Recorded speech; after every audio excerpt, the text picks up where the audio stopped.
네, 안녕하세요. 이번 동영상에서는 우리가 새로 14단원 투자은행 분석평가 부분을 공부를 해보도록 하겠습니다. 우리가 지난 동영상에서까지 11단원에 대해서 공부를 했는데요. 우선 이 14단원을 공부를 하기에 앞서서 항상 이 단원이 왜 배우는 거고 뭐를 배우는 건지에 대해서 큰 그림을 그리는 게 중요한데요. 바로 이 14단원은 지금까지 계속 궁금하셨을 그 분모에 들어가는 할인율을 계산해보는 방법입니다.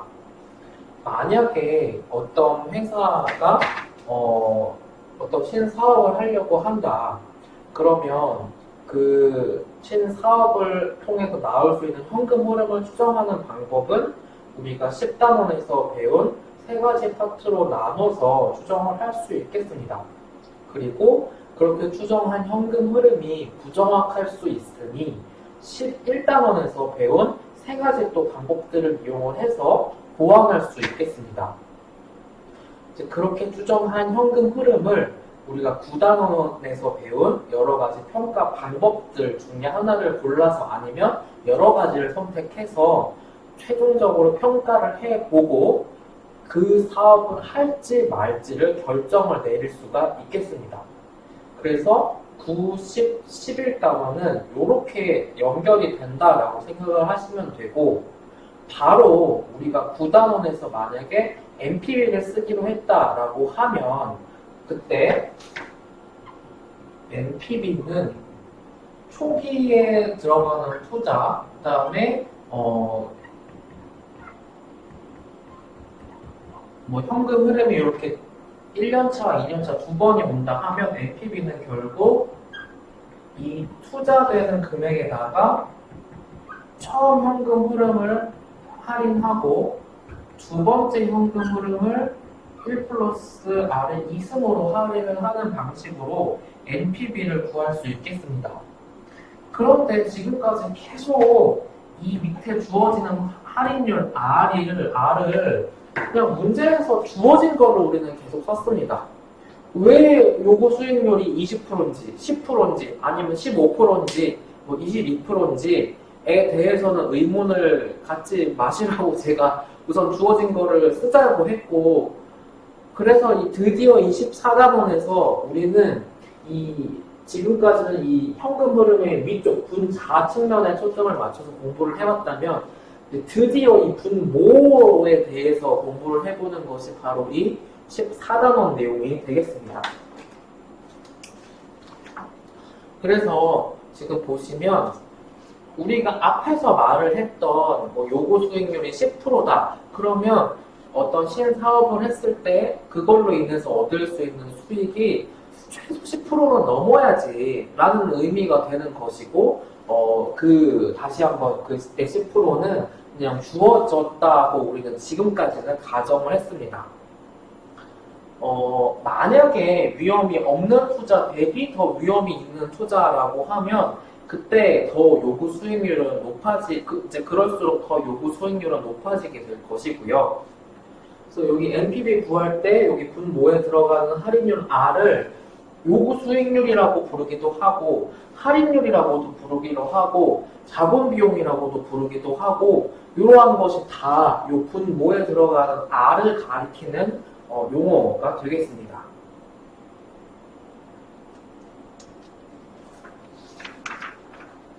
첫 번째로 우리는 이 회사가 자본을 조달을 재무상태표를 살펴보면 여기에서 부채로 외부에서 자금을 가져오는 경우도 있고 자기 자본을 통해서도 외부 주주들로부터 투자를 받아오는 경우도 있습니다.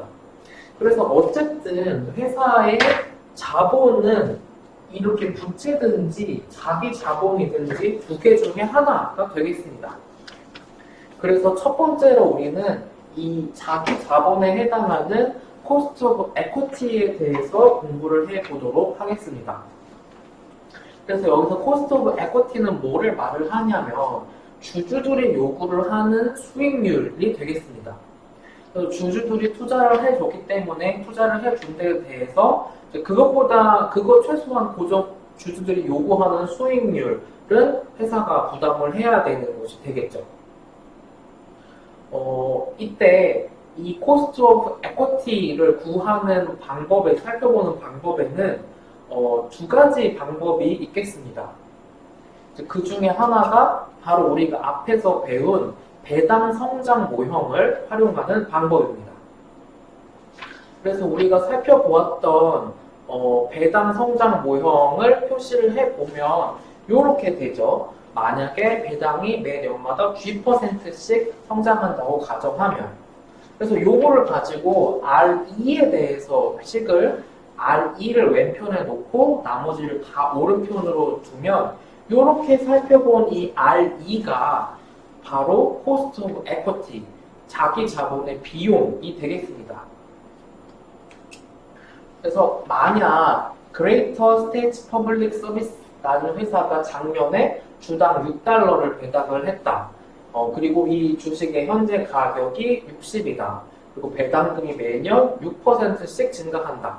그러면 우리가 바로 이러한 상황에 대해서 배당 성장 모형을 계산을 해보면 D1을 구할 수가 있겠죠. 왜냐면 D0가 4라고 나왔으니까 D1을 이렇게 4.24로 구할 수 있겠고, 지금의 현재 주식 가격 60, 그리고 성장률 0.06 하면 13.07이 바로 이 Greater Public Service의 Cost of Equity를 구한 것이 되겠습니다.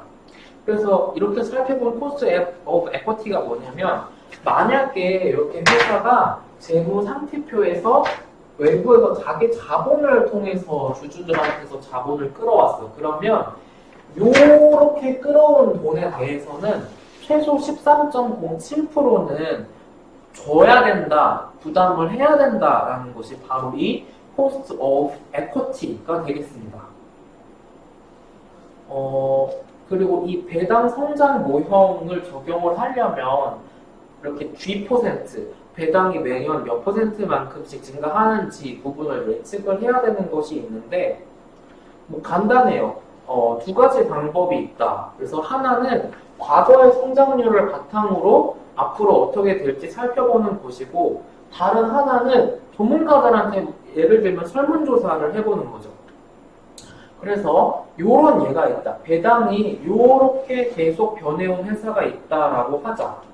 그러면 이 회사의 경우에는 이렇게 델타값 0.1만큼, 0.15만큼, 0.05만큼, 0.15만큼을 다시 요 숫자를 요 전과로 나눠. 그러면 이렇게 퍼센트 변화율이 계산이 될 것입니다. 그러면 이것들이 지금 숫자가 4개, 요거를 이렇게 평균을 내면, 여기서는 배당이 대략적으로 9%씩 성장을 하고 있구나. 그래서 이 회사의 경우에는 G 값으로 9%, 0.09를 쓰면 되는구나 라고 이렇게 계산을 할 수가 있겠습니다.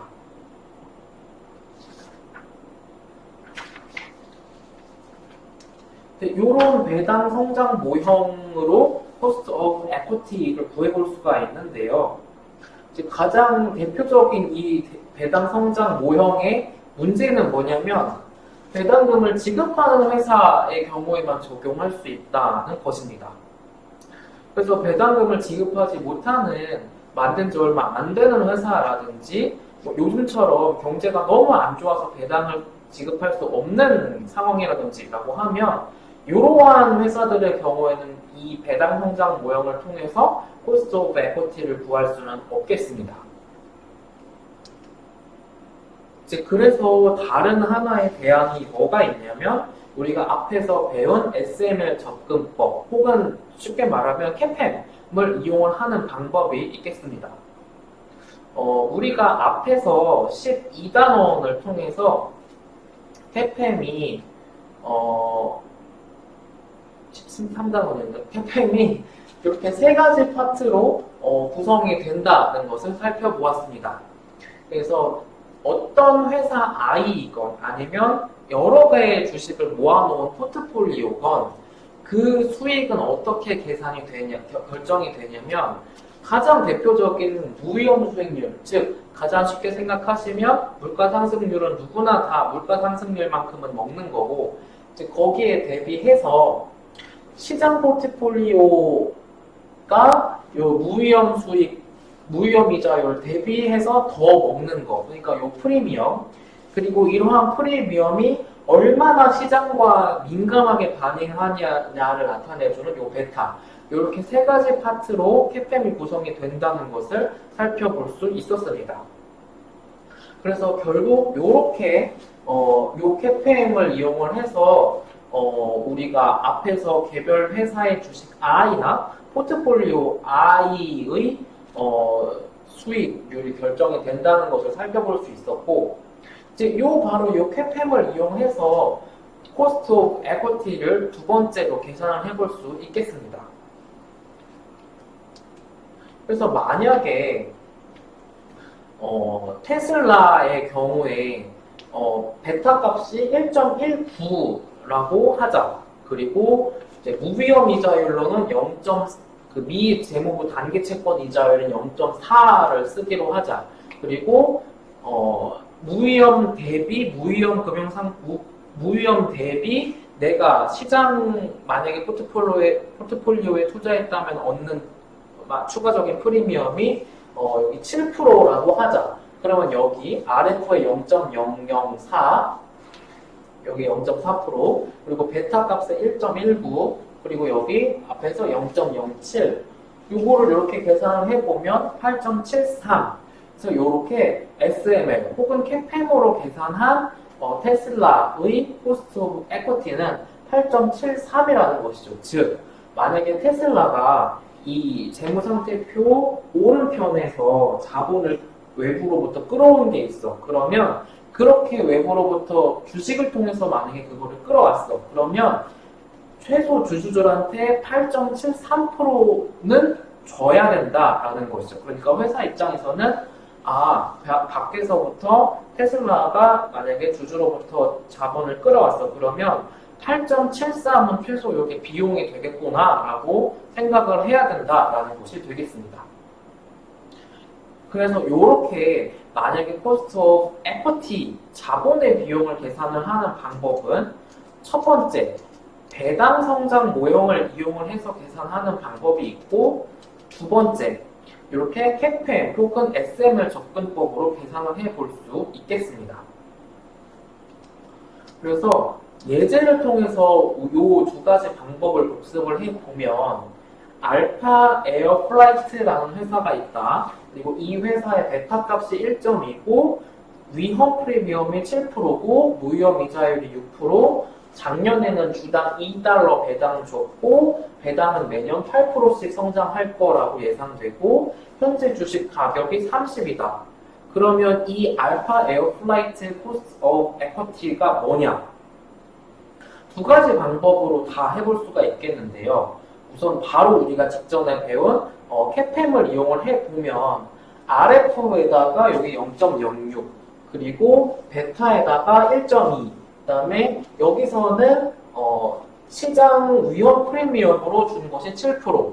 그래서 이렇게 구해보면 14.4%가 SML을 통해 구한 이 알파의 코스트 오브 에쿼티가 되겠습니다.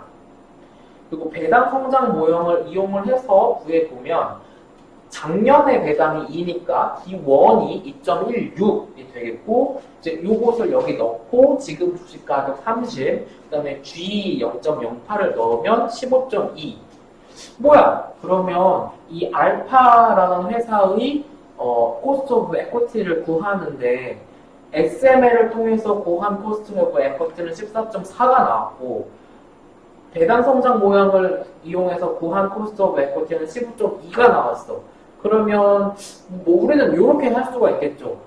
이 둘의 평균인 14.8을 알파의 진짜 코스트 오브 에쿼티로 볼 수 있겠구나. 이렇게 우리가 생각을 해볼 수 있을 것이라는 것입니다. 그래서 우선 우리가 이렇게 14.2에서 회사의 오른편, 재무상태표의 오른편에서 그 중에서도 자기 자본을 통해서 외부로부터 자본을 끌어오는 경우에 부담해야 될 비용에 대해서 우선 이렇게 계산한다는 것을 살펴보았고, 이제 14.3에서 이제 또 남은 게 이 부채죠. 그래서 재무상태표에서 부채를 통해서 외부로부터 자본을 끌어오는 cost of debt은 어떻게 계산하느냐에 대해서 살펴보도록 하겠습니다. 그런데 이 부채의 경우에는 앞에서 살펴본 cost of equity처럼 뭔가 막 계산을 할 필요가 없습니다.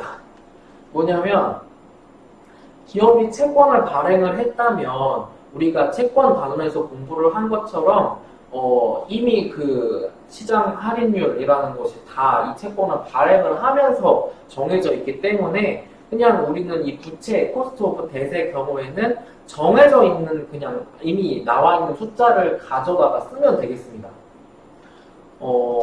그래서 이 제너럴 툴 컴퍼니의 예시를 살펴보면 이 회사는 8년 전에 만기가 30년, 이자율, 쿠폰율이 7%인 채권을 발행을 했다고 합니다. 근데 그때 시장 이자율이 얼마인지는 모르겠지만 액면가보다 낮은 960으로 할인 발행이 되었다라고 합니다. 그러면 자 우리가 7단원 채권 단원에서 살펴보았던 것처럼 여기서 시장 이자율이 안 나와 있지만 시장 이자율이 최소한 7%보다 높았었을지 낮았었을지를 우리가 추정을 할 수가 있죠. 쿠폰을 7%를 줘. 그런 채권인데 지금 액면가 1000보다 낮은 할인된 가격에 이 채권이 팔리고 있어. 그러면 그때 시장 이자율은 7%보다 높았다, 낮았다? 높았다. 그러니까 이 채권은 만약에 시장 이자율이 8%야 아니면 7.5%야. 근데 그보다 적은 7%라는 쿠폰을 주니까 이렇게 할인 발행이 됐지. 그래서 조금 정확하게 계산을 해보면 그때 시장 이자율이 7.37%였다라는 것을 알 수가 있겠고, 그래서 이 채권을 발행을 할 때에 7.37%라는 게 정해지니까 우리는 이 제너럴 툴 컴퍼니의 코스트 오브 뎃으로 7.37%라는 것을 그냥 갖다가 쓰면 되겠습니다. 그리고 이제 우선주의 경우에도 이렇게 간단합니다. 지금 보시면 우선주의 자본 비용은 이 방식으로 이렇게 계산을 한다라고 되어 있습니다. 이거는 뭐냐면 우리가 그 영구연금의 경우에 한 번 오는 현금 흐름 나누기 할인율 하면 요게 영구연금의 현재 가치가 된다고 했는데, 여기서 이 R이라는 것을 왼편에 놓으면